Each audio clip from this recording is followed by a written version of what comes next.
Dear students, BSc mathematics के इस YouTube channel पर आप सभी का स्वागत है। मैं जयप्रकाश, सहायक आचार्य, गवर्नमेंट पीजी कॉलेज होशिया। आज हम बीएससी पार्ट सेकंड में पेपर सेकंड में डिफरेंशियल इक्वेशन पढ़ रहे थे और उसी से ही आगे हम पढ़ेंगे सेकंड ऑर्डर डिफरेंशियल इक्वेशन। पिछले वीडियो में हमने सेकंड ऑर्डर डिफरेंशियल इक्वेशन के दो वीडियो हमने पढ़े थे, दो टॉपिक क्लियर किए थे। आज उसी से ही हम आगे उसी थर्ड यूनिट में हम पढ़ते हैं प्राचल विचरण जो विधि है, उससे हम किस प्रकार से सेकंड ऑर्डर डिफरेंशियल इक्वेशन हल करते हैं वो हम आज पढ़ेंगे। और इस क्वेश्चन में इस टॉपिक का एक बड़ा क्वेश्चन आता है एग्ज़ाम में, ज़्यादातर सी पार्ट में आता है जो, तो अच्छी तरीके से इसको देखना है। प्राचल विचरण,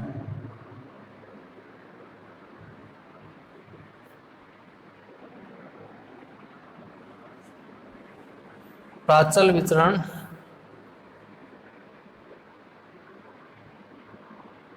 वेरिएशन ऑफ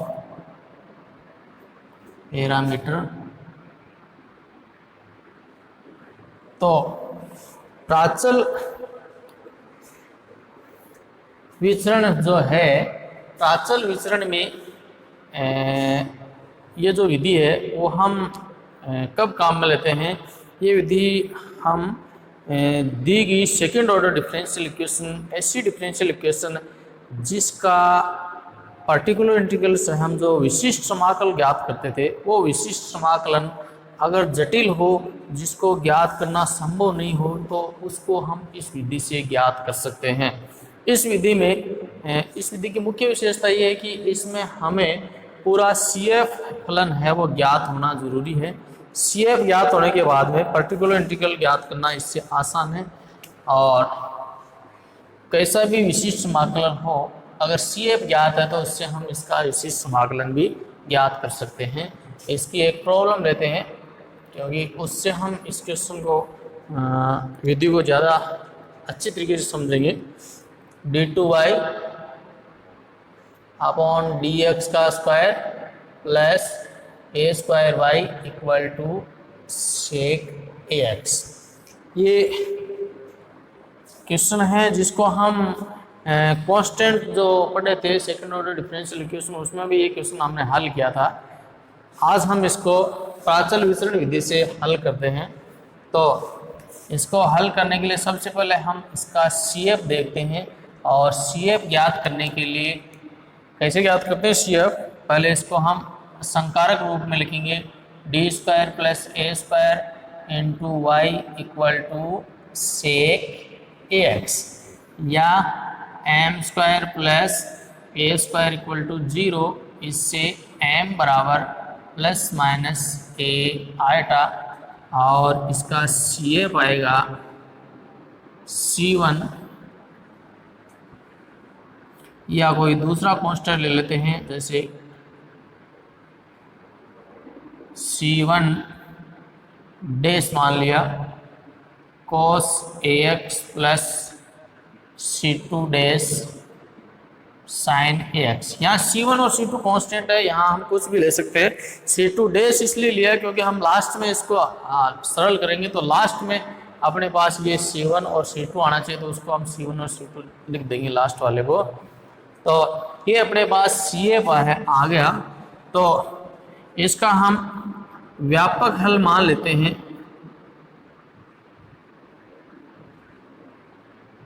इस समीकरण से इसका व्यापक हल हम मान लेते हैं, y equal to a cos ax plus b sine ax, जहाँ पर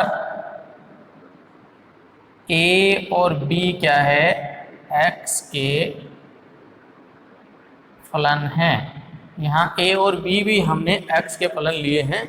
तो ये ये कांस्टेंट थे, इसकी जगह a और b लिया, यानी यहाँ पर भी x के फलन ही आना है, तो मान लिया x के फलन है।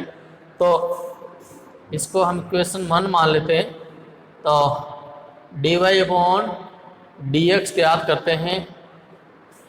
एक बार इसका अवकलन करेंगे तो माइनस का a cos x का sin x प्लस का b a cos x plus dA upon dx cos x plus dB upon dx sin x। इस पार्ट को हम स्वैच्छिक रूप से मान लेते हैं कि ये पार्ट 0 है। इसका चयन हम इस प्रकार से करते हैं कि मान लेते हैं dA upon dx cos x plus dB upon dx sin x equal to 0, या इसको हम शॉर्ट में ऐसे लिख देते हैं a1 cos x plus b1 sin ax बराबर 0। ये हम 0 ले लेते हैं समीकरण 2। तो dy अपॉन dx क्या आएगा, माइनस का a sin x प्लस का b a cos ax। ये 3 नंबर मान लेते हैं। अब इसका दोबारा अवकलन करते हैं d2y अपॉन dx का स्क्वायर। तो माइनस का a square cos ax minus का b a square cos x का sin x माइनस का dA upon dx a sin x, इसका अवकलन देखिए, प्लस का dB upon dx a cos ax। यहाँ हमने b का किया है, यहाँ हमने a का अवकलन कर दिया। और या माइनस का a square cos ax b a square sin ax minus का a1a sin ax प्लस का b1a cos ax। ये इक्वेशन 4 मान लेते हैं। अब इसमें हम इक्वेशन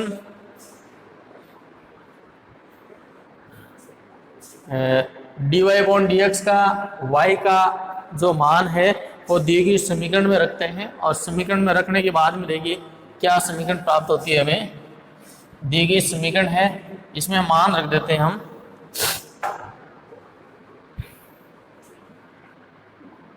कौन कौन सी समीकरण से, समीकरण 1 से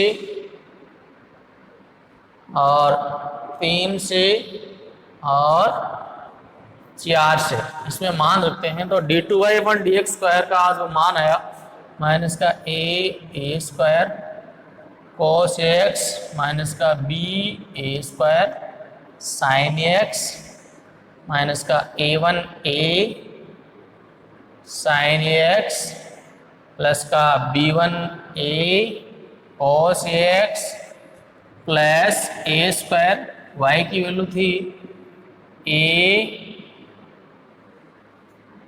क्या लिया था भाई, a cos ax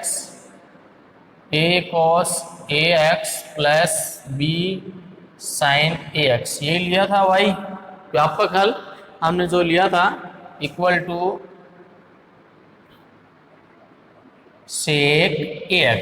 अब यहाँ पर ध्यान से देखिए, ये इससे कैंसिल हो जाएगा और अपने पास जो वैल्यू बचेगी लास्ट में, माइनस का ये a1 है, minus a1a sin ax plus का b1a cos ax equal to sec ax। इसको हम इक्वेशन मान लेते हैं 5।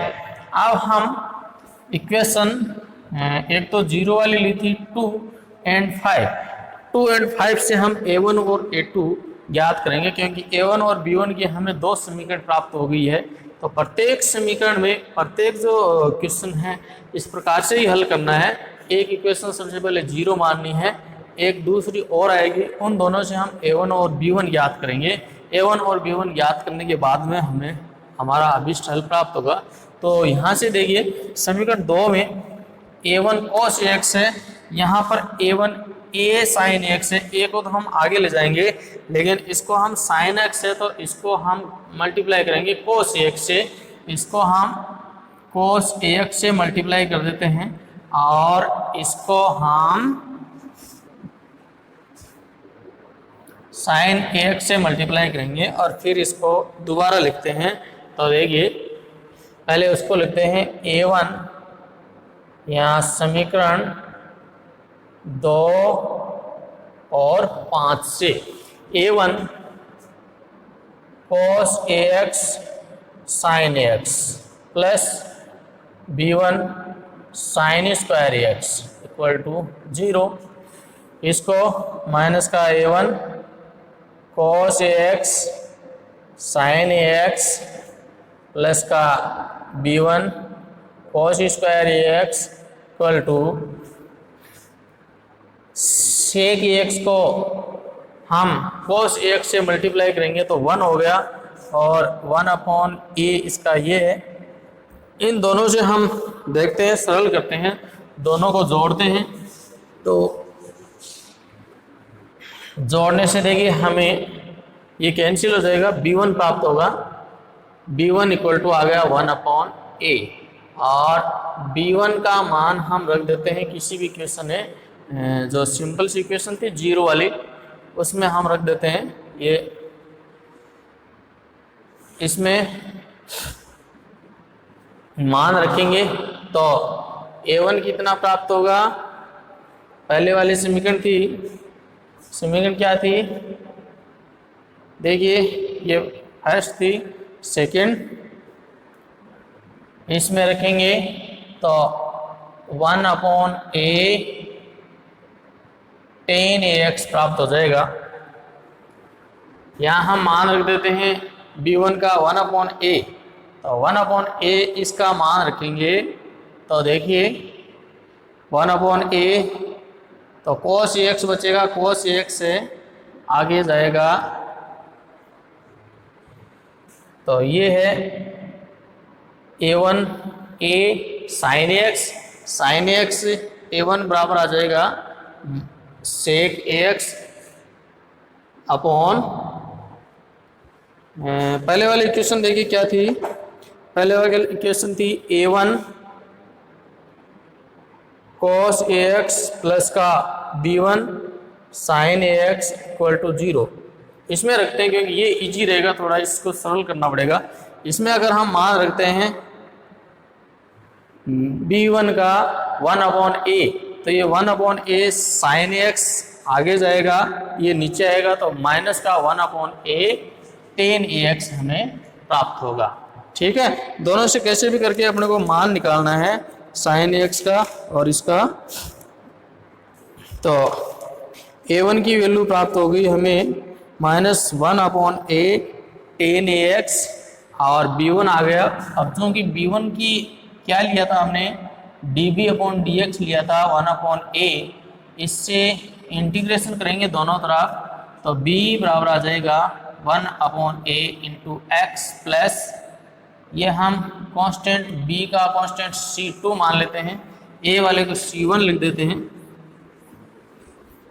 दूसरा है a1 यानी dA/dx -1/a tan ax, ये इसका मान है, इसका भी इंटीग्रेशन कर देते हैं तो a इक्वल टू आएगा -1/a तो कांस्टेंट है, tan ax का माइनस का log cos ax होता है और 1/a इसका कांस्टेंट है तो ये आ जाएगा 1/a square log cos ax plus c1। a और b की वैल्यू हमें प्राप्त होगी। लास्ट में बस यही याद करना है, a1 और b1 ज्ञात होने के बाद में हम मान रख देते हैं y बराबर आया a cos ax plus b sine ax मान रख देंगे इसमें। इसका विशिष्ट हल हमें प्राप्त होगा, व्यापक हल a square log cos ax plus c1 into cos ax plus 1/a, b की value x/a plus c2 into sine ax। थोड़ा इसको और सरल कर लेते हैं, c1 और c2 को अलग अलग करेंगे तो c1 cos ax plus c2 sine ax। देखिए लास्ट में उसी तरीके का हमें इसका जो व्यापक हल है वो प्राप्त हुआ, प्लस इसको इससे मल्टीप्लाई करेंगे तो ये आ गया cos ax upon a square log cos ax plus x upon a sine ax। तो ये इसका सॉल्यूशन है वो हमें प्राप्त हुआ। तो तरीका एक ही है, बड़ा क्वेश्चन आता है इसमें से 10 नंबर का। अच्छी तरीके से तरीके को अच्छी तरीके से देखना है कि सबसे पहले हम पहले वाले जो a1 b1 की समीकरण थी उसको 0 मानेंगे, दूसरी a1 b1 की एक समीकरण और आएगी, उससे a1 और b1 ज्ञात करना है समाकलन करके। फिर लास्ट में हम दी गई जो व्यापक हल है उसमें वैल्यू रख देंगे। तो इसकी जो क्वेश्चन है, इसके जो एग्जाम्पल है वो आप देखना।